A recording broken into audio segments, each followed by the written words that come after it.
કેમ છો વિદ્યાર્થી મિત્રો? આજે આપણે એક નવા ટોપિકની ચર્ચા કરવાના છીએ કે એ જે ચેપ્ટર છે એ ચેપ્ટર 15મું છે અને નામ છે આર્થિક વિકાસ.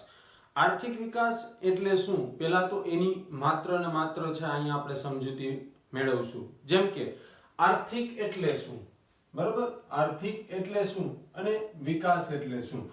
આર્થિક એટલે કે એવી પરિસ્થિતિ કે જેમની અંદર પૈસા, આપણું જીવન ધોરણ, આપણો જે આર્થિક રીતે જે કાંઈ પણ વિકાસ થાય છે એ અથવા તો આપણી જે કાંઈ પણ પરિસ્થિતિઓ છે, જે કાંઈ પણ આજે આપણે જીવી રહ્યા છીએ એને આપણે આર્થિક તરીકે જોઈએ છીએ. જ્યારે વિકાસ એટલે કે ઉત્તરોત્તર જે એ પરિસ્થિતિઓ છે એ પરિસ્થિતિઓની અંદર વધારો થાય, બરાબર?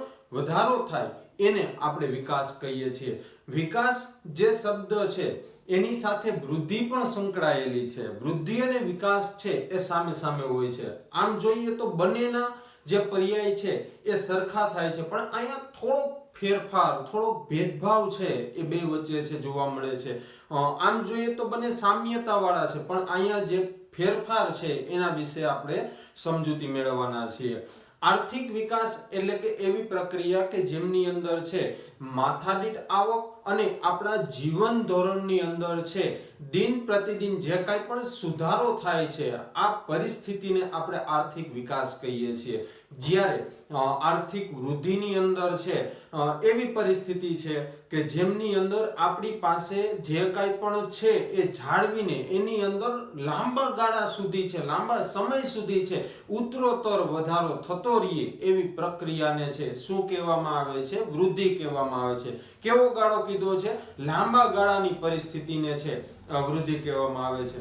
અહીંયા બીજું પણ આપણે કહી શકીએ છીએ કે વૃદ્ધિ અને વિકાસની અંદર છે એવી પણ પરિસ્થિતિ જોવા મળે છે કે ઘણી બધી વખત છે ઘણા બધા દેશો છે જે વિકસિત છે, તો વિકસિત દેશોની અંદર જે વિકાસ થાય, જે વૃદ્ધિ થાય છે, ઉત્તરોત્તર જે કાંઈ પણ વસ્તુનો વધારો થાય છે એને વૃદ્ધિ કહેવામાં આવે છે.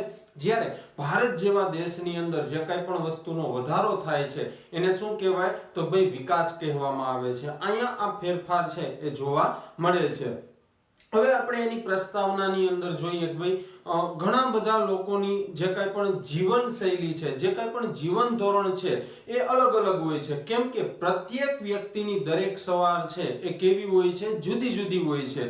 ઘણા બધા લોકો એવા પણ છે કે જે પોતાની સુખ સમૃદ્ધિથી છે એ ભરપૂર જીવન જીવે છે. સુખ સમૃદ્ધિ એટલે કે આવા લોકોને કઈ ઘટતું નથી. પરંતુ ઘણા બધા લોકો એવા પણ હોય છે, જેમ કે ભારત દેશની અંદર આપણે આની સરખામણી કરીએ તો લગભગ 60 થી લઈને 80% લોકો એવા છે કે જે પોતાની જરૂરિયાતો માટે છે એ સંઘર્ષ કરતા હોય છે. વિશ્વના મોટા ભાગના દેશની અંદર છે આવી પરિસ્થિતિઓ છે એ જોવા મળે છે.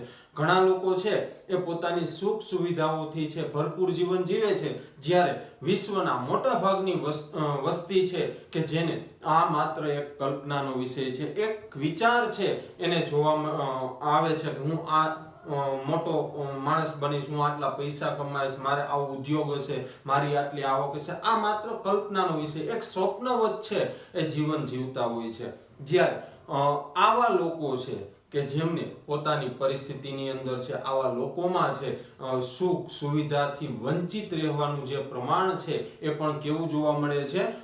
ઓછું જોવા મળે છે. કે એ લોકો કાયમી માટે છે આની આવી પરિસ્થિતિથી છે એ વંચિત જ હોય છે. એ લોકોને કોઈ સુવિધાઓ છે એ પ્રાપ્ત નથી. આવી પરિસ્થિતિ કેમ જાગી હશે? કેવી રીતે આવી પરિસ્થિતિ છે ઉદ્ભવી હશે? આવો વિચાર છે એ લોકો કરતા હોય છે. આમાંથી હવે બહાર કેમ નીકળવું એના માટેના રસ્તાઓ છે, વગેરે પ્રશ્નોના રસ્તાઓ છે એ લોકો કાયમી ને કાયમી છે એ શોધતા જ હોય છે. પરંતુ આમાંથી બહાર નીકળવા માટેનો રસ્તો છે આવા લોકોને મળતો નથી. અને આવા લોકોને છે આપણે ગરીબ તરીકે ઓળખીએ છીએ, બરાબર? કે જે ગરીબની પરિસ્થિતિની અંદર જીવે છે એવા લોકોની અંદર આવી પરિસ્થિતિઓ છે એ વારંવાર ઉદ્ભવતી હોય છે. શું કામે? કે એ લોકો છે એ પોતાની એક જરૂરિયાત પૂરી નથી કરી શકતા, એ પેલા બીજી જરૂરિયાત છે એ સંતોષવા માટે એની જે આવક હોવી જોઈએ એ આવક પણ એની નથી હોતી.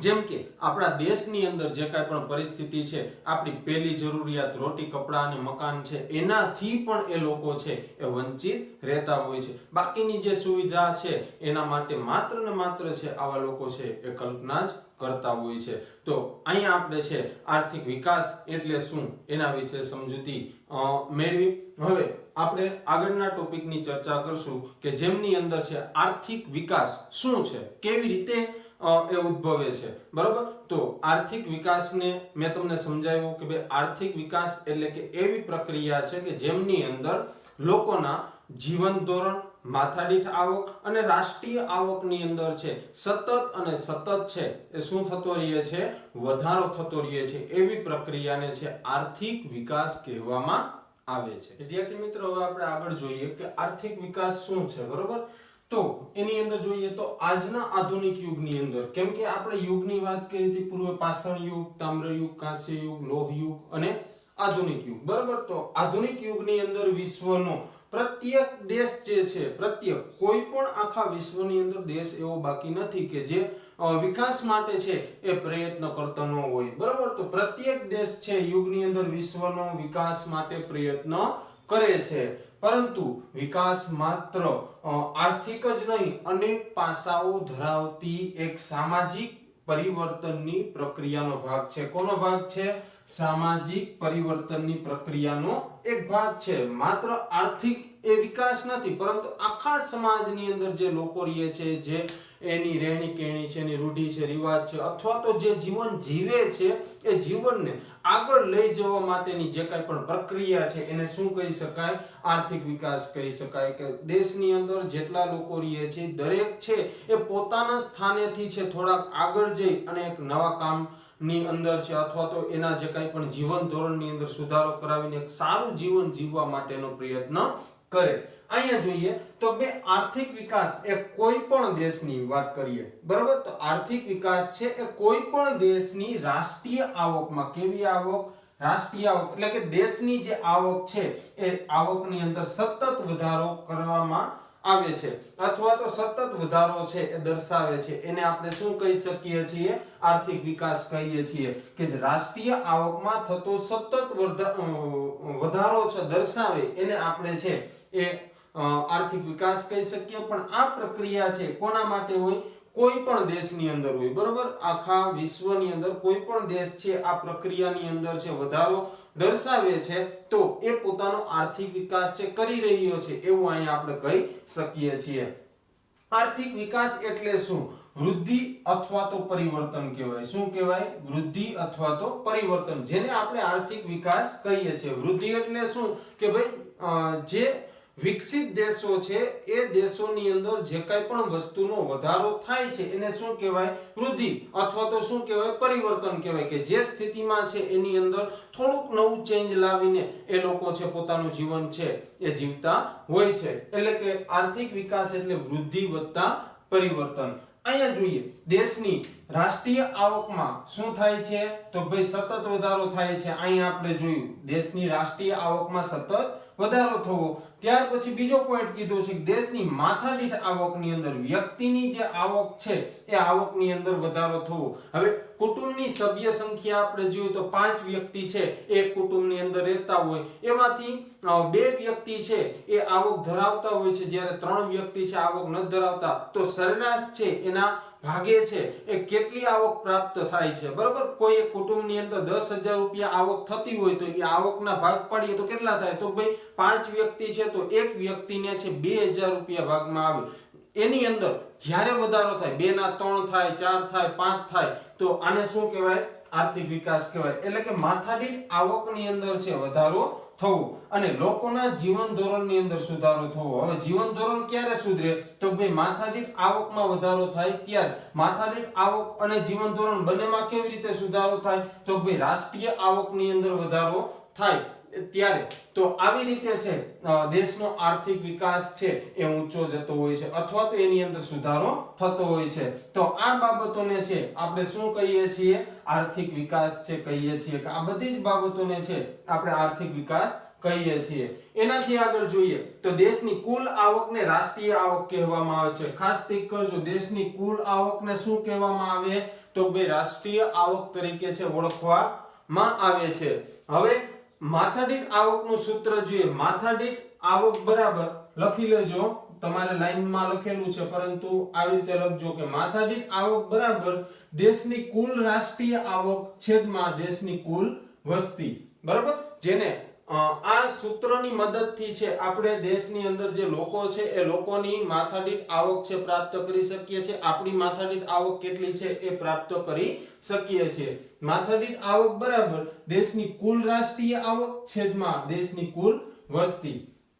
જ્યારે આની અંદર જોઈએ તો જીવન ધોરણમાં લોકોને પ્રાપ્ત થતી જે કાંઈ પણ સગવડો છે, હવે કેવી સગવડો છે આપણે આપણા જીવનની અંદર છે એ મેળવતા હોઈએ. સૌપ્રથમ છે આપણે અનાજ મેળવીએ છીએ, કેમ કે જીવવા માટે છે સૌપ્રથમ છે રોટી, કપડાં ને મકાનની જરૂરિયાત છે. તો એના છે અહીંયા ઉલ્લેખ કરવામાં આવ્યો છે. અનાજ, કપડાં, શિક્ષણ, આરોગ્ય, વાહન વ્યવહારની જે કાંઈ પણ સુવિધાઓ છે અને રહેઠાણની સુવિધાનો સમાવેશ છે આની અંદર કરવામાં આવ્યો છે. એટલે અહીંયા ટૂંકમાં આપણે સમજીએ તો ભાઈ વ્યક્તિઓને જે કાંઈ પણ સગવડો પ્રાપ્ત થાય છે એની અંદર છે રોટી, કપડાં, મકાન, શિક્ષણ, આરોગ્ય અને જે કાંઈ પણ બીજી ફેસિલિટીઓ છે, વાહન વ્યવહારની જે કાંઈ પણ સુવિધાઓ પ્રાપ્ત થાય છે એનો ઉલ્લેખ અહીંયા કરવામાં આવ્યો છે. પરંતુ અહીંયા છે ભારતમાં આઝાદી ના પછીના સમયગાળાની અંદર, એટલે કે આઝાદી નહોતી મળી એવા સમયગાળા સુધી છે લોકોનું જે જીવન ધોરણ હતું કેવું હતું? નીચું હતું. કેમ કે એ સમય દરમિયાન છે અંગ્રેજો છે આપણી પાસેથી બધી વસ્તુ છે એ લઈ લેતા હતા, અથવા તો છે આપણે મજૂરની જેમ છે જે કાંઈ પણ મહેનતાણું છે અથવા તો ખાવા પીવાની વસ્તુ જે કાંઈ પણ આપતા હતા એ કેવી માત્રામાં હતી? ઓછી માત્રામાં હતી. પણ અહીંયા આપણને આઝાદી મળ્યા પછી છે શું થયું? તો ભાઈ રાષ્ટ્રીય આવક અને માથાદીઠ આવક બંનેમાં વધારો થયો છે. કેમાં રાષ્ટ્રીય આવક અને માથાદીઠ આવક બંનેમાં વધારો થયો. એટલે કે વધારો થવાથી શું થાય? અહીંયા આપણે જોયું કે ભાઈ જીવન ધોરણની અંદર છે સુધારો થાય. કેમાં સુધારો થાય? જીવન ધોરણમાં સુધારો થાય. આ બંને આવક વધે એટલે ઓટોમેટિક દેશના જે લોકો છે એ લોકોનું જીવન ધોરણ સુધરે છે. તો એ સુધારો થવાથી શું થયું? તો ભાઈ અનાજ, કપડાં, વીજળી, શિક્ષણ, આરોગ્ય, રહેઠાણ વગેરે સેવાઓના વપરાશ અને સુવિધામાં શું થયું છે? તો ભાઈ વધારો થયો. શું કામે? અહીંયા આવક વધી છે. બરાબર, આવક વધવાથી આપણી અહીંયા ઉપરની જે કંઈ પણ સુવિધાઓ છે પહેલા પણ મળતી હતી, પણ એની સાપેક્ષ આ સુવિધાઓ છે એની અંદર શું થયું? વધારો થયો. જે લોકોને નહોતું મળતું એ લોકો સુધી છે આ દરેક વસ્તુ છે પહોંચી. તો આને આપણે શું કહીએ છીએ? વિકાસ કહીએ છીએ. આગળ જોઈએ, અગાઉની સરખામણીમાં ઉપરોક્ત એટલે કે અનાજ, કપડાં, વીજળી, શિક્ષણ, આરોગ્ય અને રહેઠાણની સુવિધાઓ ની અંદર શું થયું? ભાઈ જરૂરિયાતો વધુ સારી રીતે છે શું થાય છે? તો ભાઈ સંતોષાય છે કે એ જરૂરિયાતો છે વધુ સારી રીતે. પહેલા જે કોઈ પણ વસ્તુ મળતી હતી નહોતી મળતી, પણ આજના સમયની અંદર છે આ દરેક જરૂરિયાતો છે સારી રીતે દરેક લોકો છે એ સંતોષી શકે છે અને એને મળે છે. તો આથી આપણે કહી શકીએ છીએ કે ભારતમાં છે આર્થિક વિકાસ થઈ રહ્યો છે. સતત એની અંદર છે એ વધારો થતો જાય છે. પણ અહીંયા આપણે છે ભારતમાં છે આર્થિક વિકાસ થઈ રહ્યો છે એવો શબ્દ છે એ વાપરી શકીએ. વૃદ્ધિ નથી. વૃદ્ધિ કેમાં હોય? વિકસિત દેશમાં હોય. વિકાસશીલ દેશની અંદર વૃદ્ધિ છે એ ન હોય, પણ અમુક બાબતોની અંદર હોય છે. પણ અહીંયા આપણે શું કહેવાનું છે કે ભાઈ ભારતની અંદર છે આર્થિક વિકાસ સતત અને સતત છે એ થઈ રહ્યો છે. શું કામ? કે ઉપરોક્ત જે કાંઈ પણ સુવિધાઓ છે એ ભારતની અંદર 135 કરોડ લોકો સુધી છે એ સારી રીતે છે એ થઈ રહી છે અથવા તો પૂરી થાય છે. અહીંયા આપણે છે એક કોષ્ટક તમારી ટેક્સ્ટ બુક ની અંદર આપ્યું છે ભારતની રાષ્ટ્રીય આવક. બરાબર, ભારતની રાષ્ટ્રીય આવક કેવી છે? તો ભાઈ ભારતની રાષ્ટ્રીય આવક જીડીપી નું ફૂલ ફોર્મ છે એ લખી નાખજો ટેક્સ્ટ બુકમાં. ગ્રોસ ડોમેસ્ટિક પ્રોડક્ટ પર કેપિટા. બરાબર છે, ગ્રોસ ડોમેસ્ટિક પ્રોડક્ટ પર કેપિટા જીડીપી. બરાબર, એનો મીનિંગ છે એ લખી નાખજો. તો ભાઈ આ આવકને આપણે જોઈએ તો વર્ષ 2011 ને 12 માં વાત કરી છે. કયા વર્ષની વાત કરી? 2011 ને 12 માં. બીજા વર્ષ લીધા છે 2015 અને 16. હવે અહીંયા ખાસ સમજવાનું છે વર્ષ 2011-12 માં 2015 અને 16 ના ભાવોએ આપણી આવક કેટલી હતી? સમજાણું? 2011 અને 12 માં 2015 અને 16 ના ભાવોએ. બરાબર, હાલમાં જે વર્ષ ચાલે છે 2020 નું છે, તો અહીંથી આપણે ઉપર જાય 2015 માં 2020 ના ભાવોએ આપણી આવક કેટલા કરોડ રૂપિયા હતી એવું અહીંયા કંઈક કહેવા માંગે છે. તો અહીંયા શું કીધું 2011 માં 11-12 માં 2015-16 ના ભાવોએ છે 87,36,039 કરોડ રૂપિયાની આપણી આવક હતી. કેટલી હતી? 87,36,039 કરોડ રૂપિયાની આવક હતી. કયા વર્ષમાં? 2011 ને 12 માં. કેની સરખામણીએ? 15 અને 16 ના ભાવે. પણ જે વધીને કેટલી થઈ? 2015-16 માં કેટલી થઈ? 2015-16 માં આ આવક છે 1,35,67,192 કરોડ રૂપિયાની થઈ હતી. બરાબર. 11-12 માં એ આવક આપણી ઓછી હતી, જ્યારે 15-16 માં એ આવક કેટલી થઈ ગઈ? ઘણી બધી વધી ગઈ છે. એની અંદર સતત અને સતત છે એ વધારો થયો છે. ઓછામાં ઓછો 30 થી લઈને 40% નો આ વધારો થયો છે. તો આપણે કહી શકીએ છીએ કે ભારત દેશની અંદર છે સારી રીતે છે આર્થિક વિકાસ થઈ રહ્યો છે.